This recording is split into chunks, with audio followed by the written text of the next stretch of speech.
Hello friends, welcome back to our channel. This is Soundar from Drive and Trip. Okay, இன்றைக்கி நம்ம வீடியோக்குள்ளே எதை பற்றி டிஸ்கஸ் பண்ண போகிறோம் அப்படின்னா, இந்தியன் மார்க்கெட் அப்படின்றது ஒரு கார்ஸுக்கு உண்டான மார்க்கெட்டாக இப்போ நல்லா க்ரோ ஆகிட்டுருக்கு. அது வரவேற்கத்தக்கக்கூடிய விஷயம், ஒரு நல்ல ஒரு விஷயம்.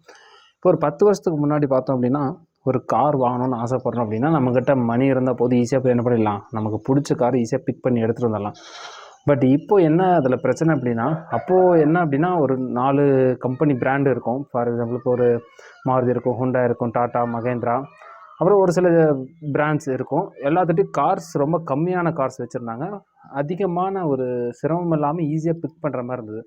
பட் இப்போ நம்ம கார்ஸ் வாங்கலாம்னு சொல்லி போகும்போது என்னென்ன பிரச்சனை அப்படின்னா, ஏகப்பட்ட மேனுஃபேக்சர்ஸ் இந்தியாவுக்குள்ளே வந்துட்டாங்க. அதுக்கப்புறம் ஒரு கார் பிக் பண்ணும்போது முன்ன எப்படி ஈஸியாக எடுக்கலாம் அப்படின்னா, ஒரு இன்ஜின் பார்ப்பாங்க, லுக்ஸ் பார்ப்பாங்க, செக்மெண்ட் பார்ப்பாங்க. அதை பார்த்து நம்ம ஈஸியாக என்ன பண்ணிடலாம், அந்த கார்ஸை பிக் அவுட் பண்ணி எடுத்துடலாம். இப்போ நம்ம போய் ஒரு கார் வாங்கலாம்னு சொல்லி பார்க்கும்போது ஏகப்பட்ட மேனுஃபேக்சர்ஸ் இருக்காங்க. நிறைய ஃபியூச்சர்ஸ், நிறைய இன்ஜின், நிறைய டிரான்ஸ்மிஷன்ஸ், அண்ட் தென் வேரியன்ஸ், நிறைய வேரியன்ஸ் கொடுக்குறாங்க. இந்த மாதிரி பார்க்கும்போது ஒரு கார் வாங்குறதுல நிறைய சிரமம் ஏற்படுது. அதுவும் இல்லாமல் கார் ஒரு இண்டிவிஜுவலாக போய் ஒரு பர்சன் மட்டும் என்ன பண்ண முடியாது, அது பிக் அவுட் பண்ணி எடுத்துக்க முடியாது. ஏன்னா இது ஒரு ஃபேமிலியாக செலிப்ரேட் பண்ணக்கூடிய ஒரு விஷயம் இல்லையா. அப்போ ஒரு நம்ம வாங்கக்கூடிய கார் அப்படின்றது ஃபேமிலி ஃபுல்லாக அது வந்து சாட்டிஸ்ஃபைடாக இருக்கும். அப்போ நம்ம இப்போ ஒரு ஃபேமிலி கிட்ட ஒரு சஜஷன் கேட்குறோம், ஒரு குரூப் ஆஃப் பீப்புள் நம்ம டிஸ்கஸ் பண்ணும்போது அதில் முக்கியமான டேர்ம் இப்போ என்ன வருது அப்படின்னா, சேஃப்டி, கார் சேஃப்டி அப்படின்ற ஒரு டேர்ம் வருது. அப்போது சேஃப்டியான கார் வாங்குறதுக்கு அவ்வளோ முக்கியத்துவம் கொடுக்கலாமா, யார் தான் சேஃப்டியான கார் வாங்குறது அப்படின்றத ஒரு சின்ன ஒரு டீட்டெயிலான ஒரு விஷயம் இந்த வீடியோக்குள்ளே பார்ப்போம். Okay, let's go to the video.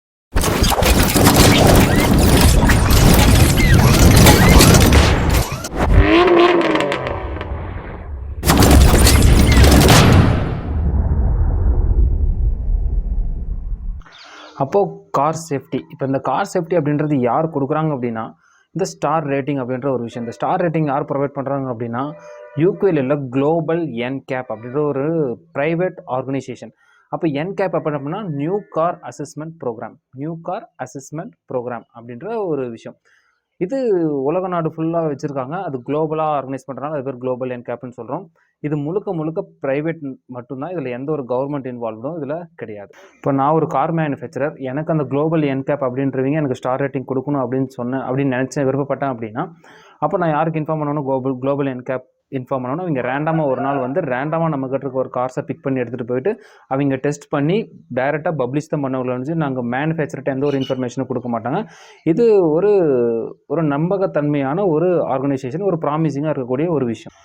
இப்போ கார் சேஃப்டின்னு சொல்லி பார்க்கும்போது அதில் 2 விதமான சேஃப்டி இருக்குது.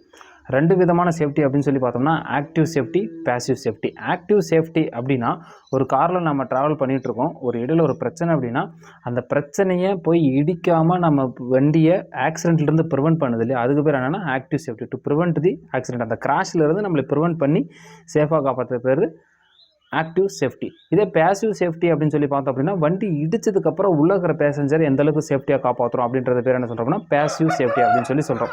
இதில் ஆக்டிவ் சேஃப்டி அப்படின்னு சொல்லி பார்க்கும்போது இதில் என்னென்னலாம் மெயினாக இம்ப்ளிமெண்ட் பண்ணுறாங்க அப்படின்னா, மெயினாக ABS அப்படின்ற ஒரு விஷயம். அதாவது இப்போ நம்ம போய் இடிக்கக்கூடாது அப்படின்னு என்ன பண்ணுவோம், பிரேக்கிங் சிஸ்டம் ரொம்ப அட்வான்ஸ்டாக இருக்கணும். அப்போ பிரேக்ஸ் அட்வான்ஸ்டாக தான் நிற்கக்கூடிய டிஸ்டன்ஸ் அப்படின்றது கம்மியாக இருக்கும். நம்ம இந்த வெஹிக்கிள் இடிக்காமல் நம்ம என்ன பண்ணுவோம், சேஃபாக நிப்பாட்டுவோம். அதில் ABS அப்படின்ற ஒரு விஷயம், ஆன்டி லாக் பிரேக்கிங் சிஸ்டம் அப்படின்ற ஒரு விஷயம் ரொம்ப ஒரு முக்கியத்துவமாக அது இருக்குது. ஆக்டிவ் சேஃப்டியில் அதுக்கடுத்து என்னென்ன இருக்குது அப்படின்னா, ADAS future, ESP EBD, automatic braking system, corner braking அப்படின்னு சொல்லி நிறைய ஏகப்பட்ட ஃபியூச்சர்ஸ் கொடுத்துருக்காங்க. பட் இதில் ரொம்ப இம்பார்ட்டன்ட் அப்படின்றது என்னென்னா ABS அப்படின்ற ஒரு விஷயம்.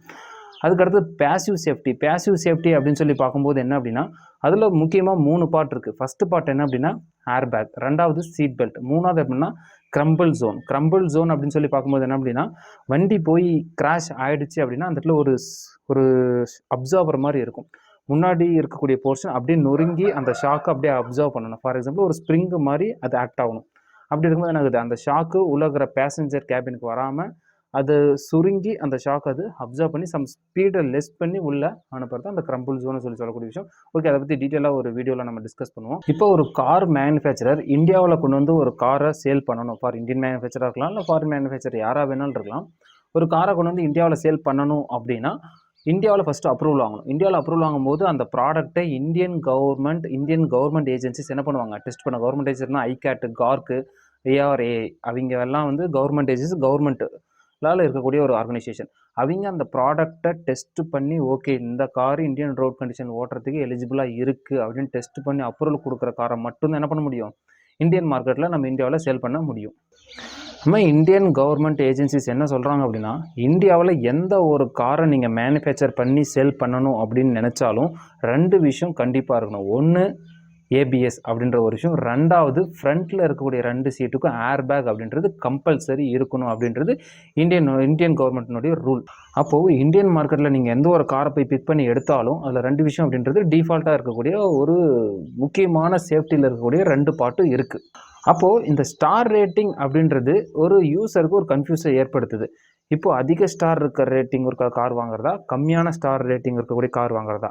அப்போ அதிகமான ஸ்டார் ரேட்டிங் இருக்கக்கூடிய வெஹிக்கிளில் போய் ஆக்சிடென்ட் ஆச்சுன்னா உள்ள இருக்கிற பேசஞ்சருக்கு எதுவுமே ஆகாதா? கம்மியான சேஃப்டி உள்ள கார், ஸ்டார் ரேட்டிங் இருக்கக்கூடிய கார் வாங்கி ஆக்சிடென்ட் ஆச்சுன்னா உள்ள இருக்கிறவங்க டெத் ஆகிடுவாங்களா அப்படின்ற ஒரு நிறைய டவுட்ஸ் இருக்குது, நிறைய கன்ஃபியூஷன் அப்படின்றது இருக்குது.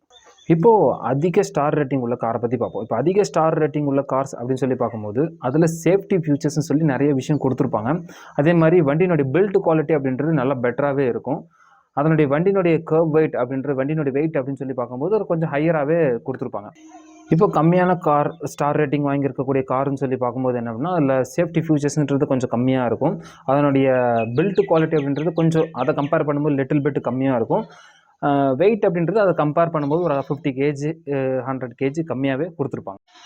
இப்போது 5 ஸ்டார் வாங்கியிருக்கக்கூடிய சேஃப்டியான காரில் நம்ம ட்ராவல் பண்ணணும் அப்படின்னா உண்மையிலே ஃபுல் அண்ட் ஃபுல் சேஃப்டியாக எந்த ஸ்பீடில் போனாலும் எப்படி போனாலும் நமக்கு 100% சேஃப்டியா அப்படின்னா கண்டிப்பாக கிடையாது. சரியா? ஏன்னா இந்த 5 ஸ்டார் ரேட்டிங் உள்ள அந்த டெஸ்டிங் எந்த ஸ்பீடில் பண்ணுவாங்க அப்படின்னா 64 km/h அந்த ஸ்பீடில் மட்டும்தான் என்ன பண்ணுவாங்க, அந்த டெஸ்டிங் அப்படின்றத பண்ணுறாங்க. பட் நம்ம இந்தியன் ரோட் கண்டிஷனில் ஒரு ஆவரேஜாக பார்த்தீங்கன்னா மினிமம் நம்ம ஒரு 100 km ஸ்பீடில் தான் நம்ம க்ரூஸ் பண்ணி ட்ராவல் பண்ணிகிட்ருக்கோம். பட் அப்போது ஆக்சிடென்ட் ஆச்சு அப்படின்னா அந்த டெஸ்ட்டு இந்த டெஸ்ட் நம்ம என்ன பண்ண முடியாது, அந்த இடத்துல கம்பேர் பண்ண முடியாது. அப்போது கம்மியான கார் ஸ்டார் ரேட்டிங் வாங்கின இருக்கக்கூடிய காரில் போனால் ஆக்சிடென்ட் ஆச்சுன்னா உள்ள டெத் ஆகிடுவோமா, சிவியராக இன்ஜுரி நடக்குமா அப்படின்னாலும் அதுவும் கிடையாது. ஏன்னா இந்தியன் கவர்மெண்ட் இந்த car eligible to drive this Indian road condition அப்படின்னு சொல்லி அவங்க அப்ரூவல் கொடுத்துருக்காங்க. அப்போது முழுக்க டேமேஜ் ஆகுமா அப்படின்னா அதுவும் கிடையாது. அப்போது எந்த கார் தான் வாங்குறது, அப்போ எது தான் சேஃப்டி அப்படின்னா நம்ம இந்தியன் மக்கள் ஃபஸ்ட்டு நம்ம பண்ணக்கூடிய விஷயம் என்னென்னா வண்டியில் கொடுத்துக்கூடிய மினிமம் சேஃப்டியை நம்ம என்ன பண்ணணும், யூஸ் பண்ணணும். அதில் நம்பர் 1 என்ன அப்படின்னா சீட் பெல்ட். நம்ம ஒரு 5 லட்ச ரூபா கொடுத்து ஒரு பேசிக் அல்டோ நம்ம வாங்குகிறோம் அப்படின்னாலும் அதில் இருக்கக்கூடிய ஃபியூச்சர்ஸ் கூட நம்ம என்ன பண்ணுறதில்ல, 100% நம்ம அதை யூட்டிலைஸ் பண்ணுறதில்ல. ஃபஸ்ட்டு திங் என்ன பண்ணால் சீட் பெல்ட்டு. யாரும் என்ன பண்ணுறதில்ல, ட்ரைவ் பண்ணும்போது மினிமமாக இருக்கக்கூடிய சேஃப்டி ஃபியூச்சர்ஸை கூட நம்ம 100% நம்ம யூட்டிலைஸ் பண்ணுறதே கிடையாது. நான் ஒரு சர்வே என்ன சொல்லுது அப்படின்னா சீட் பெல்ட் அப்படின்றது ரொம்ப முக்கியம். நீங்கள் சீட் பெல்ட் போட்டிருந்தீங்க அப்படின்னா 50% ஆஃப் ஆக்சிடெண்ட்டில் டெத்து கேஸை காப்பாற்ற முடியும். 50% ஆஃப் இன்ஜூரிஸை டிரைவர் வண்டியில் கூடிய பர்சனை குறைக்குது அப்படின்றது ஒரு சர்வே சொல்லுது. இதில் ரொம்ப லெஸ் அமௌண்ட் ஆஃப் பீப்புள் மட்டும்தான் என்ன பண்ணுறாங்கன்னா மற்ற சீட்டில் இருக்கக்கூடியங்க சீட் பெல்ட் அப்படின்ற ஒரு விஷயம் போடுறாங்க. இப்போ நிறையா அலாரம்ஸ் வார்னிங்ஸ் வந்தனால நிறைய பேர் சீட் பெல்ட்டு என்கரேஜ் பண்ணி போடுறாங்க. நிறைய ஃபைன்ஸு, நிறைய ரூல்ஸ் அண்ட் ரெகுலேஷன்ஸ் வருது. அதனால் சீட் பெல்ட்டை நிறைய பேர் இப்போ தான் போட ஆரம்பிச்சிருக்காங்க. பட் வண்டியில் கூட எல்லோரும் என்ன பண்ணணும், சீட் பெல்ட் அப்படின்றத போடணும். நம்ம ஒரு ப்ராடக்ட் வாங்குகிறோம் அப்படின்னா அதில் மினிமம் 5% அமௌண்ட் எதுக்காக ஸ்பெண்ட் பண்ணுறோன்னா இந்த ஏர் பேக் அப்படின்ற விஷயத்துக்கும் சீட் பெல்ட் அப்படின்ற ஒரு விஷயத்துக்கும் 5% ஆஃப் அமௌண்ட்டு நம்ம மினிமம் ஸ்பெண்ட் பண்ணுறோம். அப்போ ஒரு 10 லட்ச ரூபாய் கார் வாங்குகிறோம் அப்படின்னா அதில் குறைஞ்சது 50,000 ரூபாய் எதுக்கு ஸ்பெண்ட் பண்ணுறோம், சேஃப்டிக்கு மட்டும் நம்ம ஸ்பெண்ட் பண்ணுறோம். பட் நம்ம என்ன பண்ணுறதில்ல, சேஃப்டியை நம்ம 100% நம்ம யூட்டிலைஸ் பண்ணுறதில்ல. நிறைய பேர் என்ன பண்ணுறாங்க அப்படின்னா இந்த beep sound, warning beep sound, அதாவது சீட் பெல்ட் போடலன்னு பீப் சவுண்ட் வந்தது அப்படின்னா அதுக்கு டம்மியை யூஸ் பண்ணி லாக் பண்ணி ட்ரைவ் பண்ணுறாங்க. பட் அது யாரை ஏமாத்துறோம் அப்படின்னா நம்ம தான் அந்த ப்ராடக்ட் 10 லட்ச ரூபா கொடுத்து நம்ம வாங்கியிருக்கோம். அப்போ நாமளே தான் நம்மளோட சேஃப்டிக்காண்டி அவ்வளோ தூரம் கஷ்டப்பட்டு வாங்கின ப்ராடக்டை நம்மளே என்ன பண்ணுறோம், சீட் பெல்ட் போடாமல் அது டம்மியை லாக் பண்ணி நம்மளே ஏமாற்றிட்டுருக்கோம். அதே மாதிரி இந்த சீட் பெல்ட் போட்டிருந்தால் மட்டும்தான் என்ன ஆகும்னா ஏர் பேக் அப்படின்றது ஓப்பன் ஆகும். ஏர் பேக் எப்படி அதனோட ஃபங்க்ஷன் இருக்கும் அப்படின்னா, எப்போது நம்ம ஒரு ஹை ஸ்பீடில் போயிட்டுருக்கோம், ஆக்சலரேஷனில் இருக்கக்கூடிய சென்சார் நல்லா ஹை ஸ்பீடில் ஆக்சலரேஷன் இருக்கும்போது சடனாக ஒரு டீசலரேஷன் வருது அப்படின்றத சென்ஸ் பண்ணி அந்த ஏர் பேக் உள்ள சென்சார் என்ன பண்ணணும், அந்த சீட் பெல்ட்டும் புல் பண்ணி இழுக்கணும்.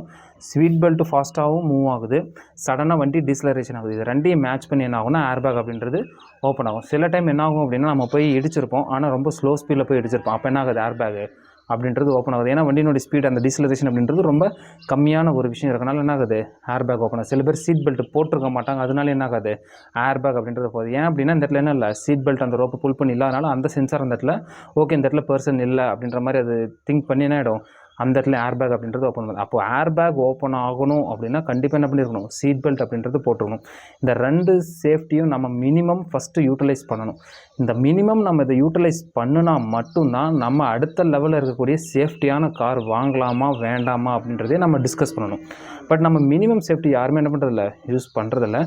5 ஸ்டார் ரேட்டிங் உள்ள காரில் சீட் பெல்ட் போடாமல் நீங்கள் ஸ்பீடாக போகும்போது ஆக்சிடென்ட் ஆச்சு அப்படின்னா ஹெவி இன்ஜூரியஸும் டெத்தான கேசஸும் இருக்குது. ஒரு 2 ஸ்டார் 0 ஸ்டார் வாங்கின காரில் சீட் பெல்ட் போட்டு ஆக்சிடென்ட் ஆச்சு அப்படின்னா சேஃபாக பேசஞ்சரை காப்பாற்றப்பட்ட கேசஸும் இருக்குது. இந்த 2 மினிமம் சேஃப்டி அப்படின்ற விஷயம் வந்து இந்தியாவில் உள்ள எல்லா ப்ராடக்ட்லேயுமே இருக்குது. நம்ம ஃபஸ்ட்டு அதை 100% யூட்டிலைஸ் பண்ணணும். அப்புறமேட்டு தான் இந்த சேஃப்டியான கார் பற்றி நம்ம திங்க் பண்ணணும். அப்போ யார் இந்த சேஃப்டியான கார் வாங்கலாம் அப்படின்னு சொல்லி திங்க் பண்ணி பார்த்தோம் அப்படின்னா, நான் நல்லா சீட் பெல்ட் போட்டு சின்ன வயசுலேருந்தே ஒரு அந்த பர்ஃபெக்ஷனாக டிராஃபிக் ரூல்ஸை ஃபாலோ பண்ணி ஸ்பீட் லிமிட்லேருந்து எல்லாம் பர்ஃபெக்ஷனாக ஓட்டுவேன். இப்போ எனக்கு ஒரு அடிஷ்னலாக ஒரு சேஃப்டியாக பர்ஃபெக்ஷனாக எனக்கு தேவைப்படுது அப்படின்றவங்க மட்டும்தான் என்ன பண்ணலாம், அந்த ஒரு திங்கிங்குள்ளே போகலாம். மற்றபடிக்கு நம்ம சீட் பெல்ட்டே போடாமல் இருக்கோம், இவ்வளோ நாளாக சீட் பெல்ட்டே நான் போட்டு ஓட்டுனதில்லை, இப்போ நான் ஒரு சேஃப்டியான கார் வாங்கணும் அப்படின்றதுல அதில் எந்த ஒரு லாஜிக்குமே கிடையாது. இப்போ ஸ்டார் ரேட்டிங் கம்மியாக இருக்கிற காருக்கும் மேஜராக இருக்கிற காருக்கும் இன்னொரு மேஜர் டிஃப்ரென்ஸ் என்ன அப்படின்னா, வண்டியினுடைய வெயிட். இப்போ ஸ்டார் ரேட்டிங் அதிகமாக இருந்தால் வெயிட் அதிகமாக இருக்கும், ஸ்டார் ரேட்டிங் கம்மியாக இருந்தால் வெயிட் கம்மியாக இருக்கும். ஸ்டார் ரேட்டிங் அதிகமாக இருக்கும்போது வண்டியினுடைய வெயிட் அதிகமாகச்சுன்னா ஆட்டோமேட்டிக்காக மைலேஜ் அப்படின்றது என்ன ஆகுது, லிட்டில் பிட் கம்மியாகுது. அப்போது வெயிட் கம்மியாக இருக்கக்கூடிய கார் மைலேஜ் அப்படின்றது இம்ப்ரூவாக இருக்குது. இதே நீங்கள் ஒரு கிராஷ் ஆகும்போது, ஒரு ஆக்சிடென்ட் ஆகும்போது என்னாங்கன்னா ஸ்டார் ரேட்டிங் அதிகமாக இருக்கக்கூடிய காரினுடைய எக்ஸ்டீரியர் டேமேஜ் அப்படின்றது கொஞ்சம் கம்மியாக இருக்கும். இதே வெயிட் கம்மியாக இருக்கக்கூடிய கார் போய் ஒரு ஆக்சிடென்ட் ஆகுது அப்படிங்க பார்க்கும்போது ஒரு எக்ஸ்டீரியர் டேமேஜ் அப்படின்றது ஒரு அதிகமாக இருக்கக்கூடிய விஷயம். இதுதான் யார் ஃபைனலாக கன்க்ளூஷன் பண்ணணும் அப்படின்னா அந்த பர்சன் கன்க்ளூஷன் பண்ணும். அப்போ நமக்கு மைலேஜ் வேணும் அப்படின்னா சேஃப்டி ரேட்டிங் கம்மியாக இருக்கிற கர்வ் வெயிட் கம்மியாக இருக்கக்கூடிய கார் நம்ம ப்ரிஃபர் பண்ணலாம். இல்லை எனக்கு வந்து சேஃப்டி ரேட்டிங் முக்கியம், எனக்கு மைலேஜ் இல்லைனாலும் பரவாயில்ல அப்படின்னு திங்க் பண்ணுறவங்க என்ன பண்ணலாம், அப்போ சேஃப்டி ரேட்டிங் உள்ள காரை போகலாம். பட் அதுக்கு மட்டுமே முக்கியத்துவம் கொடுத்துடக்கூடாது. ஏன்னா நம்ம இன்ஜினோட ரிலையபிலிட்டி பார்க்கணும், சர்வீசஸ் பார்க்கணும். அதையும் நம்ம எக்ஸ்ட்ரா ஒரு பாயிண்ட்டாக திங்க் பண்ணி நம்ம ஒரு பெட்டரான காரை நம்ம சூஸ் பண்ணி ட்ரை பண்ணலாம். எனிவே எதுவாக இருந்தாலும் சரி, சேஃபஸ்ட்டு கார் சேஃப் இல்லாத கார் அப்படின்றதெல்லாம் எதுவுமே கிடையாது. இந்தியன் மார்க்கெட்டில் விற்கக்கூடியது எல்லாமே ஒரு மினிமம் சேஃப்டியை பாஸ் பண்ணின ஒரு கார் தான் இந்தியன் மார்க்கெட்டில் சேல் பண்ணுவாங்க. அப்போ எந்த காராக இருந்தாலும் அதில் இருக்கிற சேஃப்டி நம்ம 100% யூட்டிலைஸ் பண்ணணும். ஏன்னா அதுக்கு நம்ம பே பண்ணி ரோட் டேக்ஸ் பே பண்ணி தான் நம்ம என்ன பண்ணுறோம், அந்த காரை நம்ம பை பண்ணி யூஸ் பண்ணுறோம். அப்போது கண்டிப்பாக சீட் பெல்ட் அப்படின்றது கண்டிப்பாக உங்கள் லைஃப்பை சேவ் பண்ணக்கூடிய ஒரு விஷயம். வெஹிக்கிளில் எவ்வளோ ஸ்டார் வாங்கியிருந்தாலும் அந்த இடத்துல டிரைவரோட ரெஸ்பான்சிபிள் அப்படின்றது ரொம்ப ரொம்ப முக்கியம். டிரைவரோட கையில் தான் அதிகமான சேஃப்டி அப்படின்ற ஒரு விஷயம் கண்டிப்பாக இருக்குது. ஓகே, இந்த வீடியோ ஓரளவு இன்ஃபர்மேட்டிவாக இருந்திருக்குன்னு நினைக்கிறேன். ஓகே, வீடியோ பிடிச்சிருந்தா மறக்காமல் லைக் பண்ணுங்கள், ஷேர் பண்ணுங்கள். நம்ம சேனலில் சப்ஸ்கிரைப் பண்ணாமல் பார்த்தீங்கன்னா மறக்காமல் சப்ஸ்கிரைப் பண்ணி பாருங்கள். ஓகே, இதே மாதிரி ஒரு நெக்ஸ்ட் ஒரு இன்ட்ரெஸ்டிங்கான ஒரு டேர்ம்ஸோட வேறு ஒரு வீடியோவில் டிஸ்கஸ் பண்ணுவோம். ஓகே, தேங்க்ஸ் ஃபார் வாட்சிங்.